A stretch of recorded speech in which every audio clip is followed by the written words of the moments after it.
সোরা গুপ্তা হামলা চালিয়ে নমিনেশন পাওয়ার চেষ্টা করতেছে। তা কি সম্ভব? যিনি তারেক রহমানের সিদ্ধান্ত মানেন না, যিনি দলের সিদ্ধান্ত মানেন না, সে কি বিএনপির লোক? সে বিএনপির লোক না। অতএব তারেক রহমান সাহেবের সিদ্ধান্ত যিনি মানেন না, তারেক রহমান সাহেবকে নিয়ে অশালীন বক্তব্য যার নেতা কর্মীরা দেয়, তাকে আমরা দলের আদর্শের সৈনিক মনে করি না। আমরা কেন্দ্রীয় কমিটির কাছে তথা আমাদের দেশ নায়ক তারেক রহমানের কাছে দাবি করতে চাই, যিনি আপনার সিদ্ধান্ত মানেন না, আপনার বিরুদ্ধে অশালীন বক্তব্য প্রদান করায়, তাকে আমরা দলে দেখতে চাই না, তার বহিষ্কার চাই। তাকে দল থেকে বহিষ্কার করতে হবে অবিলম্বে।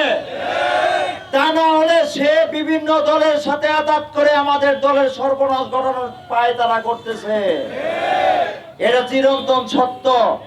কারণ হাসপাতাল, আমরা অতীতে যারা বিরোধী দলে ছিলাম, আমরা জানি যে সরকারের বিরুদ্ধে যদি কখনো কোনো হরতাল হয়, তাহলে হাসপাতাল, অ্যাম্বুলেন্স, দোকানপাট, খাবার দোকান, ফায়ার ব্রিগেড সব কিন্তু হরতাল মুক্ত থাকে, হরতালের বাইরে থাকে।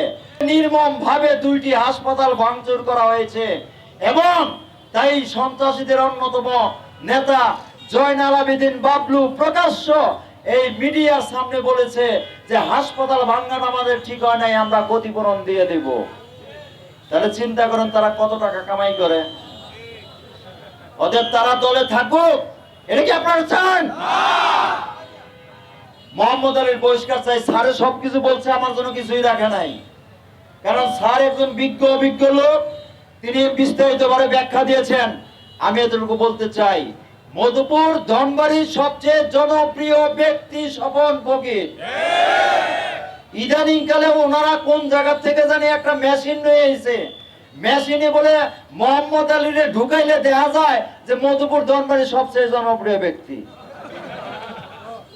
ভাই, আপনাদেরকে বলতে চাই, মধুপুর ধনবাড়ির ভোটার হচ্ছে না, জনসংখ্যা 9 লক্ষ, আর ভোটার হইতেছে 4,33,000।